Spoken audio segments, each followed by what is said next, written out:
ça roule.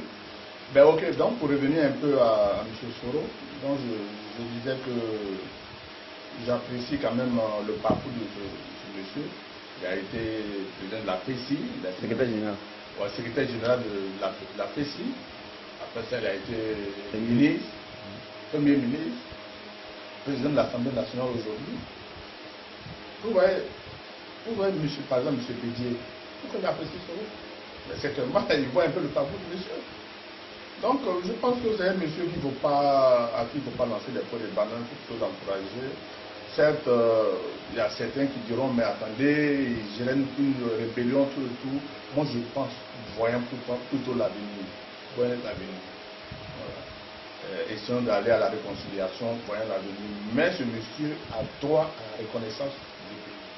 Ça, c'est un fait qu'il ne faut pas oublier. Il ne faut pas mettre de côté. Donc tout à l'heure, j'étais en train de dire, je parlais un peu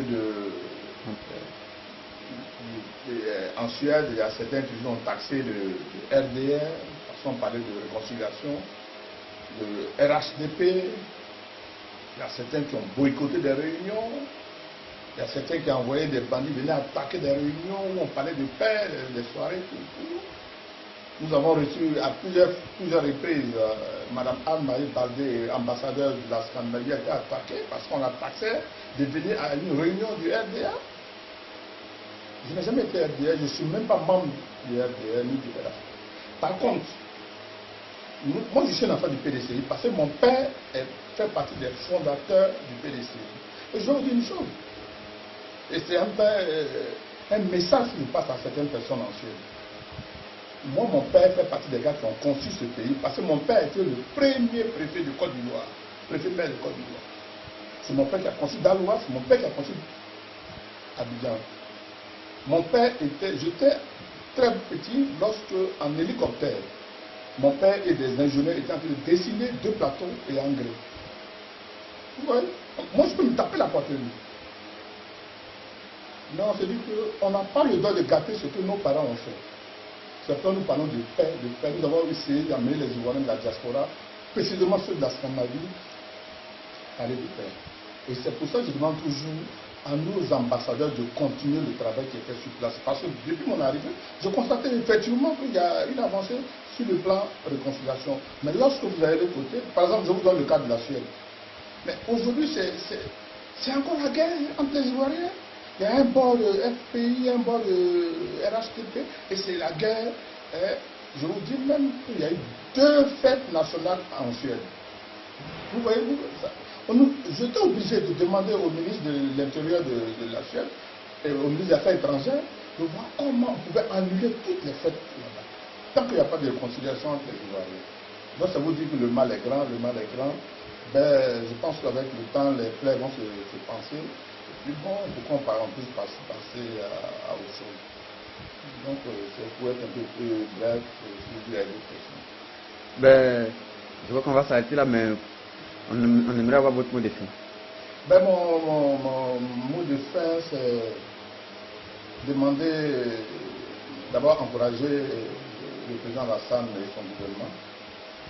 Parce que, sans vous mentir, soyez un peu raisonnable. Ils font du bon travail. Ouais, ils font du bon travail. Vous voyez des routes qui sortent par-ci, par-là. On se déplace facilement. Certes, il y a de l'embouteillage, ça ne peut pas manquer. Mais vraiment, il y a un travail qui est fait sur presque tous les plans. Mais comme au départ, je le signifiais, bon, côté douane, il faut essayer de revoir. Parce que lorsque le président sort, il va en Europe, il demande aux Ivoiriens de venir investir. Mais lorsque nous revenons, nous sommes bloqués par des mesures. Bon, je vous donne juste un exemple. J'ai fait venir un conteneur, il y a des voitures à l'intérieur. Après avoir payé plein de taxes, on me bloque mon conteneur. Pourquoi? Parce que pourquoi je n'ai pas débranché les coffres de batterie? Et le fameux douanier me demande 900 000 pour pouvoir débloquer cette situation. Et il m'a fait perdre une semaine en train de courir par-ci par-là pour essayer. Voilà, ça c'est un exemple parmi tant d'autres. Donc il faut qu'on arrête ce genre de pratique. Il faut que le gouvernement se penche beaucoup sur la douane pour amener les Ivoiriens de la diaspora à envoyer.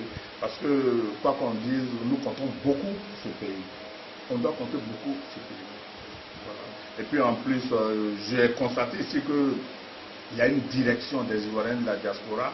Bon, personnellement, je ne sais pas la diaspora, peut-être que j'étends sur la diaspora africaine, mais on n'a jamais su, on n'a jamais été contacté par les représentants de cette direction vers les pays scandinaves. Donc, comprenez, c'est ça, il faut entrer en contact avec beaucoup les Ivoiriens de la diaspora, les amener à venir investir en Côte d'Ivoire, comme moi je le fais d'ailleurs. Merci M. Kofi. Merci à vous. Bon séjour en Côte d'Ivoire. Merci beaucoup. Et à nous revoir.